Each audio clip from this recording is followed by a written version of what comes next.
अतुल जी, अगर सब कुछ चुनाव आयोग ही तय कर रहा है तो केरल, तमिलनाडु, पौंडीचेरी, पश्चिम बंगाल चुनाव हारना तय है इंडिया अलायंस का, आप ये कह रहे हैं? ऐसा है कि डायन भी 2-3 घर छोड़ देती है ना। जनाक्रोश से तो सभी डरते हैं, बड़े बड़े राजा, बड़े बड़े तानाशाह डरे थे, तो ये दो तीन घर तो डायन भी छोड़ देती है। लेकिन इसका मतलब ये नहीं है, ये फैक्टर आप साइड में रखिए। चुनाव आयोग को मीडिया जवाब क्यों नहीं पूछता?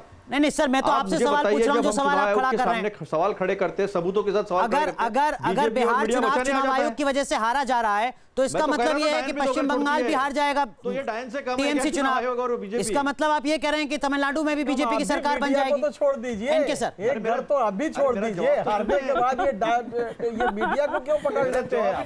मैंने कहा डायन भी 2 घर छोड़ेगी, पूरा जनाक्रोश। मैंने असम नहीं जोड़ा था उसमें, ये भी नहीं समझ पा रहे क्या आप? अतुल सर, आपने नोटिस किया हो तो मैंने असम नहीं जोड़ा था उसमें। नहीं, यहाँ कैसे जीत गए? यहाँ कैसे जीत गए?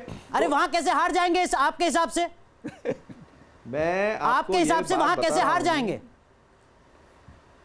अरे मेरे भाई, ये सवाल आप नहीं, आपको क्यों इतना बुरा लग जाता है मैं जब सच्चाई बताता हूं? नहीं, मैं तो पूछ रहा हूं आपसे सर। कभी सवाल चुनाव आयोग से पूछे ना, के पहले अपने चुनाव आयोग से मैं मिलकर आया हूं, कीजिए। चुनाव आयोग बात करने को बात सुनिए ना। बोलिए अतुल सर, बोलिए। अरे हमारे गरिबान में झांक झांक कर हो गया अभी बहुत। अभी चुनाव आयोग के गरिबान में झांकने का समय आ गया। लोकतंत्र बचाना है ना आपको, तो चुनाव आयोग को सीधे रास्ते लाना पड़ेगा।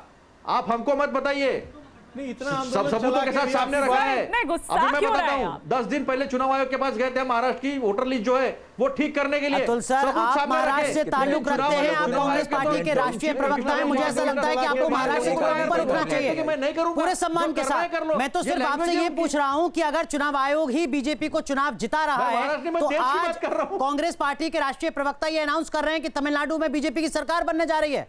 आप ये कह रहे हैं कि केरल में बीजेपी सरकार बना लेगी अगले साल। फिर 2024 ये डायन वाली दलील कैसे आ सकती है? कांग्रेस को इतने वोट मिले वो भी गलत थे। अभी मुझे आपके समझ पे ना बहुत दया आ रही है।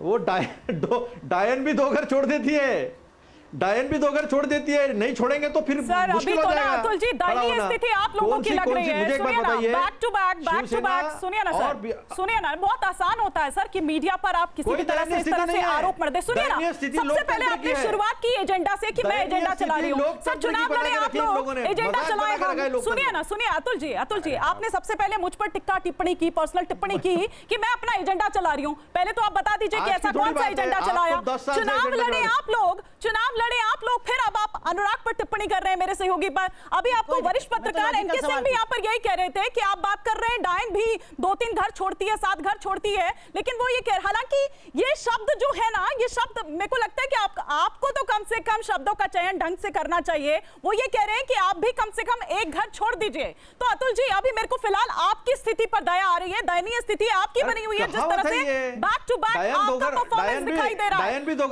और अपने गिरेबान में झांकने की वाकई जरूरत है। गिरेबान में झांकने से मेरा मतलब है आत्ममंथन, वो चिंतन जो है, वो चिंतन जो है। नहीं, बिल्कुल बुरा नहीं लग रहा तकलीफ है अतुल सर, बिल्कुल बुरा नहीं लग रहा। लेकिन देश की सबसे पुरानी पॉलिटिकल पार्टी अगर बिहार जैसे राज्य में सिर्फ 5 सीटों पर सिमटी हुई है, तब ये एक सवाल तो खड़ा होगा ना कि देश की सबसे पुरानी पॉलिटिकल पार्टी 5 सीटों पर क्यों सिमटी हुई है? और अगर बिहार में 5 सीटों पर सिमटी हुई है तो फिर वो तमिलनाडु में उम्मीद कैसे बांध रही है चुनाव आयोग के सहारे? वो केरल में कैसे उम्मीद बांध रही है? वो पश्चिम बंगाल में कैसे उम्मीद बांध रही है?